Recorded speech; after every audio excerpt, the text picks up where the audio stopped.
Olá, turma!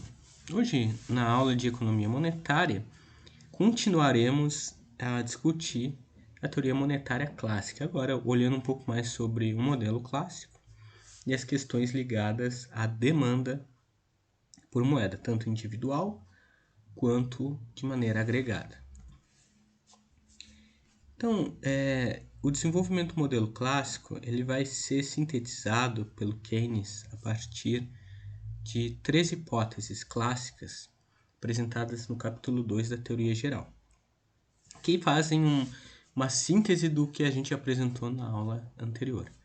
Então, Keynes ele vai considerar primeiro que o salário real é igual à produtividade da mão de obra, então à medida em que os trabalhadores têm uma produtividade mais alta, na teoria clássica eles vão ter um salário mais alto.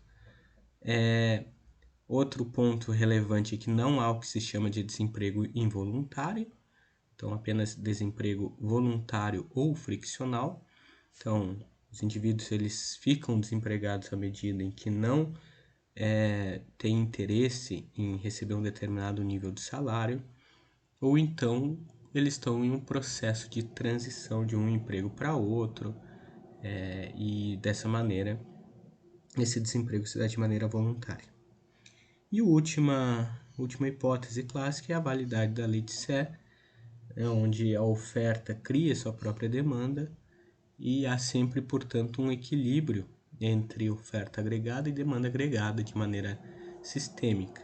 Isso, por sua vez, impossibilitaria a ocorrência de crises sistêmicas, ou seja, do sistema econômico como um todo. E, evidentemente, que ainda podem ocorrer crises setoriais, mas elas, dentro de uma economia, seriam compensadas pelos avanços em outros setores. Essas hipóteses podem ser representadas pelas seguintes equações. A primeira é a função de produção, onde a renda nacional ela é uma função do nível de trabalho, né? Então F igual Rn é igual função de N. A demanda de mão de obra ela vai ser uma relação entre a renda nacional e o nível de emprego, então uma derivada da renda nacional por emprego, o que nos dá aqui também uma igualdade entre salário, nível de salários agregados e nível de preço, tá? Então é o salário dividido por preço. A oferta de mão de obra, então o que faz os indivíduos optarem por trabalhar, saírem do ócio e trabalharem, é igual a uma função da relação salário-preço, ou seja, do salário real. Então, quanto maior o salário real, maior a oferta de trabalho. Porque o trabalho na teoria clássica ele é visto como um sacrifício e só se trabalha mais à medida se receber mais. E por fim, a gente tem a nossa teoria quantitativa da moeda, por uma perspectiva microeconômica, apresentada na teoria, na equação de Cambridge, né, desenvolvida lá pelo Marshall, onde a oferta de moeda é igual a K, que são os encaixes monetários, né, então aquela quantidade de retenção de moeda necessária para fazer as transações do dia a dia, vezes o nível de preços, ou seja, o nível de inflação, e a renda nacional. Lembrando que não há retenção de moeda ociosa, então toda moeda que fica na mão dos indivíduos é para ser realizado um número de encaixes diários e não por motivo de entesouramento, como foi falado na aula passada, que é guardar o dinheiro sem um propósito específico, guardar só por guardar, tipo o tio Patinhas e o seu cofre lá com um monte de moedas de ouro em que ele não usa para nada. Outros, como a gente viu, outras funções do modelo clássico, a primeira é a função poupança, já conhecida, em que a poupança ela é função da taxa de juros, né? Tem uma relação positiva, então quanto maior a taxa de juros praticada numa economia, nos fundos emprestáveis, maior vai ser o nível de poupança, porque acaba sendo um custo de oportunidade para a liquidez da moeda. Então, se tu tem um nível de rendimento em juros mais alto, fica mais oneroso tu manter a moeda contigo, então tu vai acabar poupando mais. A função de investimento, que tem uma relação negativa entre investimento e taxa de juros. Tá? Então, quanto mais alto a taxa de juros, mais caro o investimento privado, né? A tomada de crédito. Então, os juros dentro da teoria clássica, eles são um fenômeno real, determinado pela parcimônia e pela produção marginal do capital. A moeda ela vai afetar transitoriamente a taxa de juros, no entanto, ela não afeta de fato o nível de produção. Tá? Então, o que determina o nível da taxa de juros dentro de uma economia no modelo clássico não é a demanda e a oferta de moeda, mas sim a demanda e oferta de produção. É a relação entre o nível de poupança e o nível de investimento. Se a gente tem, por exemplo, um nível de poupança que é menor do que o nível de investimento existente na economia, né, ou pelo menos de intenção de investir, o que vai acontecer? A taxa de juros vai aumentar dentro dos fundos emprestáveis, fazendo com que o nível de poupança cresça ao longo do tempo e se iguale ao nível de investimento. Da mesma forma, se a gente tem um nível de poupança que é superior ao nível de investimento praticado, o que vai acontecer para não haver esse desequilíbrio no sistema financeiro? O nível de taxa de juros vai cair, né, reduzindo o nível de poupança e aumentando o crédito, barateando ele, possibilitando um maior nível de investimento. Dessa forma, a gente tem no modelo clássico uma condição de equilíbrio onde investimento é igual a poupança agregada. Bom, tendo isso em vista, a gente vai olhar agora o que motiva os indivíduos dentro do modelo clássico a demandarem moeda. Então, primeiro de maneira individual e posteriormente de maneira agregada. Então, primeiro a gente vai apresentar aqui as razões para a demanda individual, né?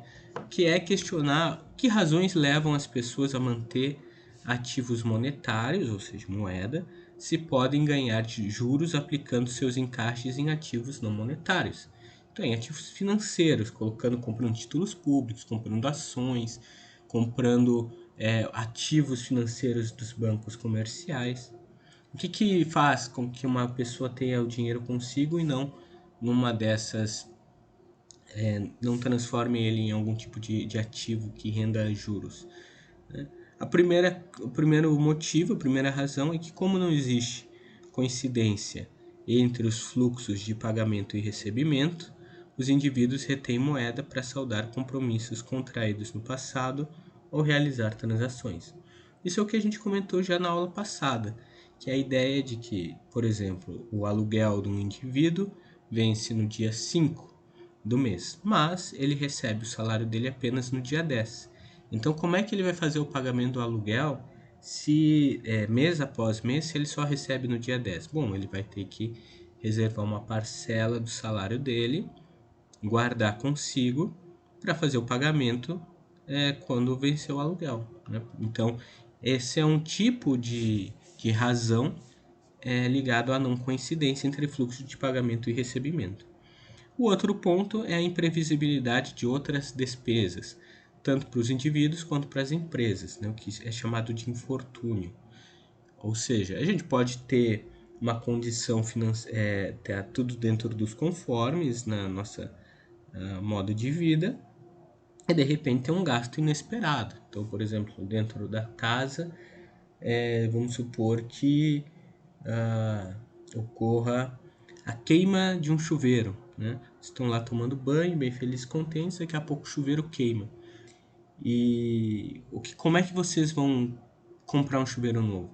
Vocês vão ter que trocar, às vezes não é só o fusível, às vezes você tem que comprar um chuveiro, né? O chuveiro inteiro, que tem um preço mais alto, né? Então, é importante que vocês tenham um valor guardado. Pode ser, hoje, a gente pensa esse valor pode ser numa conta corrente, que, dada a funcionalidade do sistema financeiro, né, de maneira virtual, é o mesmo do que essa ideia de retenção de moeda, ou então o dinheiro físico com vocês. De qualquer modo, é uma forma de poder saldar, né, esse tipo de infortúnio sem precisar ter que vender um título financeiro, um ativo, para poder fazer essas questões do dia a dia. A retenção de moeda para um indivíduo durante um período é chamado de encaixe. Tá? Então, é chamado de encaixe médio e pode ser calculada pela fórmula abaixo, tá? Onde EM, que é o encaixe médio, é igual aos encaixes vezes o número de dias. Então, a quantidade de dinheiro retida vezes o número de dias que tu reteve aquele dinheiro, dividido pelo total de dias que a gente está observando. Tá? Então, vamos supor, se for um mês, a gente vai ter o somatório dos encaixes, por exemplo, digamos que a gente tem um valor de R$100, tá? E a gente retém esses R$100 por 5 dias. Aí depois a gente vai gastar R$50 desse valor e vai reter os outros 50 por mais 5 dias. Então a gente vai ter e posteriormente a gente vai gastar esses outros R$50 e vai reter eles por mais 5 dias.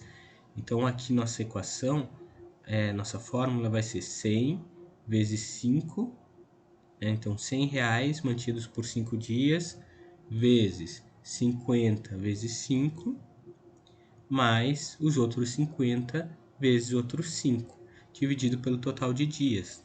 Então vai ser R$1.000 dividido por 15 dias. Isso vai dar o valor do nosso encaixe médio.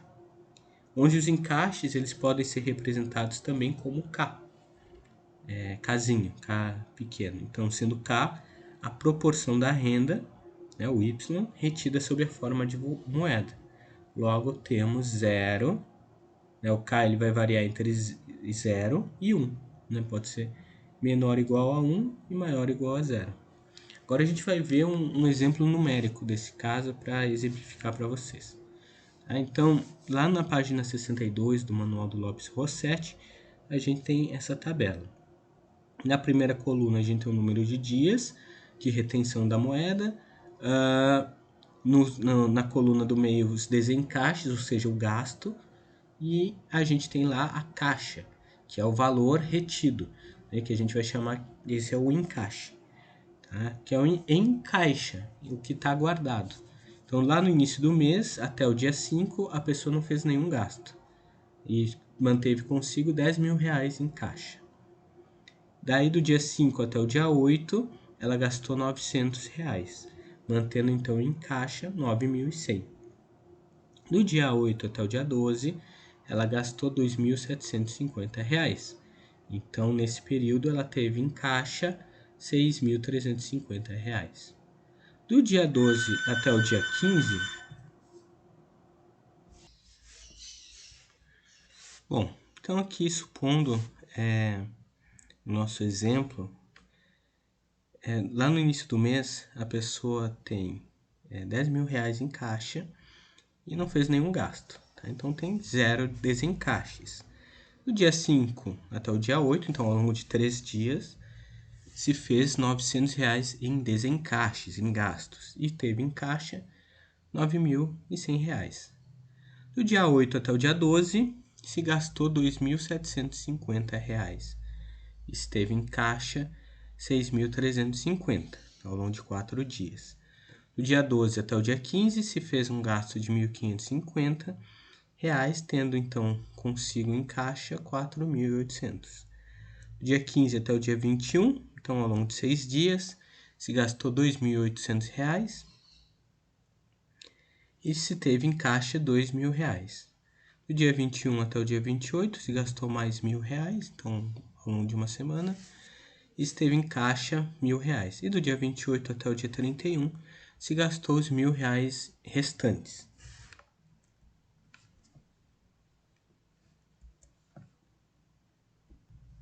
Bom, pessoal, desculpem o problema técnico aqui, o programa travou. Então, a gente vai ter que continuar com a tela reduzida. Pegando esses valores e substituindo na fórmula do encaixe médio, a gente vai ter lá R$ 10.000 vezes 5, que são os 5 primeiros dias do mês, 9.100 vezes 3 dias, 6.350 vezes 4, mais 4.800 vezes 3, mais 2.000 vezes 6, mais R$ 1.000 vezes 7, divide por 31, que é o número de dias no mês. A gente tem lá 136.000 vezes 100, dividido por 31, dá 4.390,32 centavos. Então, esse valor, ele representa a proporção da renda, né, o Y, retida em forma de moeda, ou seja, em número de encaixes, no K, o Kzinho, que é igual, então, a 0,44%, né? 0,44, que é 44% da renda.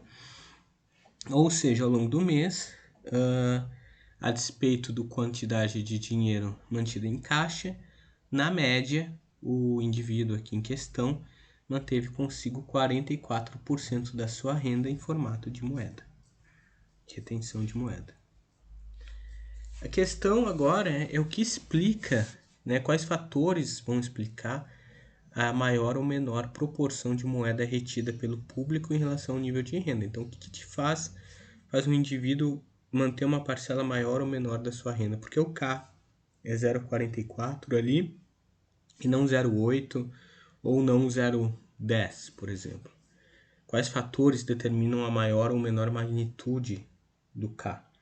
Então, tem alguns elementos que eu vou citar aqui. O primeiro deles é a forma como os indivíduos e as empresas distribuem ao longo do tempo as suas despesas. Então, às vezes, essa distribuição vai se dar de maneira mais equânime ao longo do mês, e às vezes ela vai se concentrar em alguns períodos. Então, vai ter alguns momentos no início do mês, por exemplo, que para a empresa tem o pagamento de salários, e para uma família tem o pagamento do aluguel, da conta de luz, da conta de água, da internet, do telefone, etc. Então, isso vai fazer que no início do mês haja um nível de encaixe maior, e ao longo do mês você vai tendo menos gastos, e com isso o teu K vai se reduzindo. Tá? Os intervalos entre os pagamentos e os recebimentos, dados por hábitos e práticas econômicas que tendem a se institucionalizar. Então, é aquela diferença intertemporal entre o momento que tu recebe teu salário e o momento que tu tem que fazer os pagamentos. As facilidades bancárias para a concessão do crédito. Então, se tu tem mais facilidade de crédito, tu vai reter menos moeda contigo, porque numa necessidade, tu pode, né, numa situação, por exemplo, de infortúnio, tomar crédito com o banco. Mas se tu não tem essas facilidades, tu vai reter uma quantidade de dinheiro, de moeda contigo por segurança. Então, o K vai ter uma proporção maior. A eficiência do sistema de compensação e do processo de comunicação, né, da relação de crédito e débito, também tem um papel, né? Enquanto estiver funcionando muito bem esse sistema, tu precisa ter menos moeda contigo. Se esse sistema não funciona tão bem, tu vai ter que ter uma quantia maior, né, de encaixes para realizar tuas transações. Maior ou menor integração do sistema econômico, o que influencia o número de transações intermediários. É um sistema que é menos integrado, vai fazer com que tu tenha muito mais intermediários para a realização das transações. Então, tu vai ter muito mais, um número maior de transações para realizar, para adquirir um determinado bem, né, para fazer as trocas que tu precisa para sobreviver. Então, tu vai precisar de uma quantidade de encaixes maiores.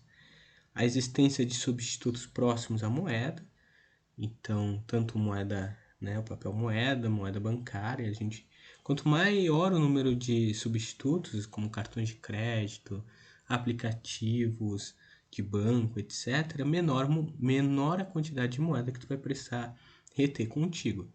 O nível em que se encontra a taxa de juros, então se a taxa de juros estiver num patamar mais alto, isso vai desestimular tua retenção de moeda, e se estiver num patamar mais baixo, isso estimula a retenção, né? A ideia de custo de oportunidade. E a taxa de inflação, né? A taxa de inflação, por sua vez, ela diminui a riqueza retida sob forma de moeda, então as pessoas vão preferir manter o dinheiro em contas que deem rendimento, porque se manterem a moeda consigo no dia a dia, elas vão ter uma perda de valor muito mais alta. No limite, em situações de hiperinflação, a moeda é trocada inclusive pelo escambo. Agora a gente vai olhar, esse foi então, os motivos individuais. Agora a gente vai observar os motivos agregados para a demanda por moeda. Então, se a gente supor uma economia fechada, a gente vai ter que a renda nacional, pela ótica da renda, vai ser igual aos salários, que é o W, mais os aluguéis, que é o A, mais J, que são os juros, mais B, que são os lucros das empresas, mais R, que são remunerações mistas de trabalho e capital. Se a gente pensar que a demanda agregada por moeda ela é o somatório das demandas individuais e demandas setoriais, a gente vai ter o seguinte, supondo aqui L1, né, a demanda do indivíduo 1, ou pode ser do setor 1, vai ser igual a K1 vezes W. Tá? Então, digamos, aqui representa a parcela dos trabalhadores. Tá? Então, eles recebem o que? Salário. Então, demanda por moeda para os trabalhadores é o K1, número de encaixe dos trabalhadores, vezes o salário deles. O L2 é a demanda por moeda dos proprietários de imóveis, né, que vão receber aluguéis. Então, vai ser L2 igual K2 vezes A. Depois, L3 é igual a K3 vezes J, que representa aqui os rentistas, o nível vindo, né, da renda nacional em renda. O L4 vai ser igual a K4 vezes B, que representa aqui os juros, tá? Dos capitalistas. E só que eu me esqueci aqui. O L5, que vai ser igual ao K5 vezes as rendas mistas de capital e trabalho. O somatório desses diferentes setores aqui da nossa economia, né, de trabalhadores, proprietários, rentistas, capitalistas, etc., da nossa demanda agregada por moeda. Logo, né, por esses somatórios, a gente tem que o L, né, demanda agregada, é igual a K, né, os encaixes, vezes P, que é o nível de inflação, o nível dos preços agregado, vezes a renda nacional. Considerando os pressupostos clássicos de que K e Rn vão ser constantes no curto prazo, a implicação disso é que, para os autores clássicos, a demanda por moeda varia diretamente com o nível de preços. Então, como o K e o Rn eles não se alteram, o nível da renda nacional ela vai se alterar à medida pelo modelo clássico, vai se alterar de acordo com o nível da oferta. E a oferta ela só se altera no longo prazo a partir de mudanças tecnológicas que aumentem a produtividade, reduzam os custos de produção. E o K ele está ligado muitas vezes ao desenvolvimento de novos mecanismos para a realização das transações, assim como de hábitos enraizados da sociedade. O que vai determinar a maior demanda por moeda agregada na sociedade é o nível dos preços. Então, se tiver uma inflação mais alta, a gente vai ter uma demanda por moeda maior. Tá? Isso no modelo clássico.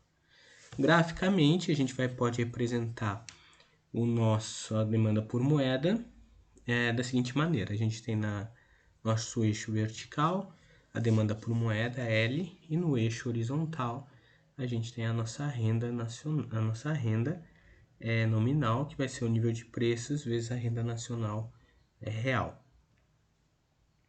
Tá? O nosso K, saindo ali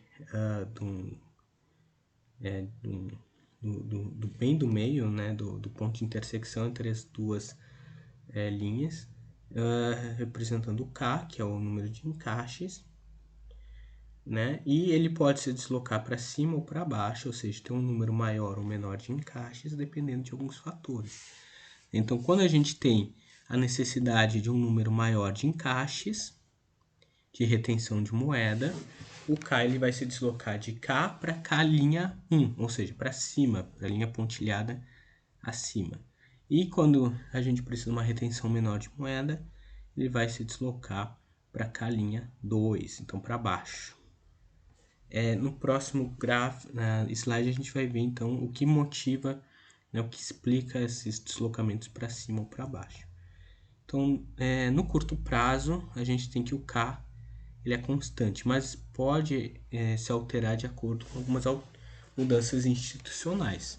Então, o deslocamento do K' de K para K', ou seja, para cima, com uma retenção maior de moeda, uma demanda maior por moeda, vai se dar por pagamento de despesas correntes em intervalos mais dilatados de tempo, dificuldades para obtenção de crédito bancário, sistemas ineficientes de compensação e comunicação, aumento do grau de integração vertical na economia, inexistência de substitutos próximos da moeda, queda da taxa real de juros, ou seja, um baixo custo de oportunidade para a retenção da moeda, ou uma baixa taxa de inflação. Então, uma inflação mais baixa que faz com que manter moeda consigo não vá reduzir muito o valor dela. Já o deslocamento para K2, ou seja, para K'2 para baixo, onde a gente tem uma demanda por moeda menor, ela pode ser explicada por encurtamento de intervalos de pagamento das despesas correntes, fácil obtenção de créditos bancários, melhoria do sistema de compensação e comunicação, melhoria do grau de interação vertical da economia, existência de substitutos próximos da moeda, aumento da taxa real de juros, que vai fazer com que tenha um alto custo de oportunidade de retenção da moeda, e alta taxa de inflação, que faz com que a moeda ela perca seu valor com mais facilidade. Tá? Então, esses são os motivos que vão explicar a demanda agregada por moeda. Agora, só para finalizar, é só apontar a interação entre demanda e oferta agregada de moeda. Lembrando que a oferta no modelo clássico ela se dá de maneira exógena, ou seja, apenas pela atuação do Banco Central. Então, a gente pode ter três situações possíveis. A primeira é o M ser maior que o L, ou seja, a oferta de moeda ser maior que a demanda por moeda. Então, esse cenário a gente chama de excesso de oferta de moeda. O segundo caso, B, onde M é igual a L, então a oferta e demanda por moeda são iguais. Então, a gente tem o nosso equilíbrio no mercado financeiro. E, por fim, o terceiro caso é quando o M é menor que o L, ou seja, a oferta de moeda é menor que a sua demanda. Então, vamos ver o que acontece com o nível de preços a partir dessas interações. Tá? Então, nesse gráfico, a gente tem nosso eixo vertical, a renda nacional a preços correntes, e a demanda e oferta de moeda representada pelo eixo horizontal. No meio, ali saindo de uma perpendicularmente a 45 graus, a gente tem a nossa curva L, que representa a demanda por moeda, e verticalmente, a 90 graus, a gente tem nossa curva M, cruzando a curva L. Tá? A curva M representa a oferta por moeda, e o ponto de intersecção delas representa o preço de equilíbrio na economia, o preço atual que ela se encontra. Tá? Então, vamos supor agora o que acontece quando tem um excesso de moeda. Então, se a gente supor que a demanda por moeda não se altere e o Banco Central emitir mais moeda, vai haver um deslocamento de M para M1, tá? Então para a direita, indo então para um ponto em que ela cruza com L, uma região mais alta da curva, onde a gente tem um preço mais alto. Então do P vai para o P', que é um preço mais elevado. Então a gente tem aumento da inflação. quando a gente tem uma redução da expansão monetária, então uma política contracionista monetária, a gente desloca o M para M duas linhas. Então, nesse ponto, ele vai cruzar com a curva de demanda num ponto mais baixo, né, no ponto do P duas linhas. Então, nessa região, o nível de preços é menor. Tá? Então, a gente tem uma queda da taxa de inflação. O que acontece no modelo clássico, como a gente se juntar todos os elementos vistos na aula de hoje, é que quando a gente pensa em política monetária, em geral, os economistas clássicos vão ser contrários ao uso da política monetária, porque eles acham que ela se dá de maneira ineficaz. No limite, como a moeda é neutra, ela não afeta o nível de produção, que só muda no longo prazo. Então, mudanças no nível de oferta de moeda só provocam inflação, tá? Só alteram o nível de preços.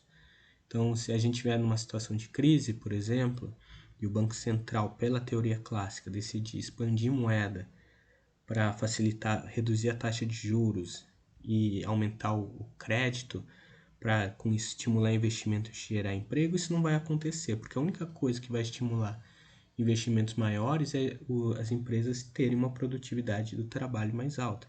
Isso só vai se dar através de descoberta de novas tecnologias que tornem a produção mais eficiente e reduzam os custos de produção.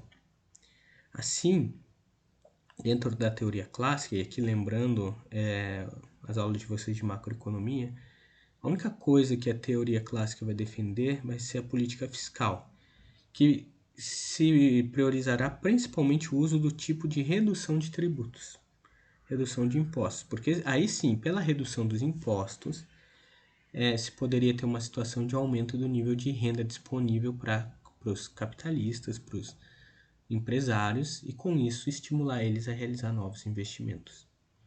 Já o aumento do gasto do governo, eles seriam também desconsiderados ineficientes, porque levariam à elevação da taxa de juros e à diminuição da demanda agregada, o que faria com que um gasto que levaria, digamos, uma política de crédito para estimular a demanda, como ela, consequentemente, para compensar esse gasto, vai elevar a taxa de juros, ela acabaria fazendo com que essa demanda caísse novamente. Então, seria ineficiente e só faria com que o governo se endividasse.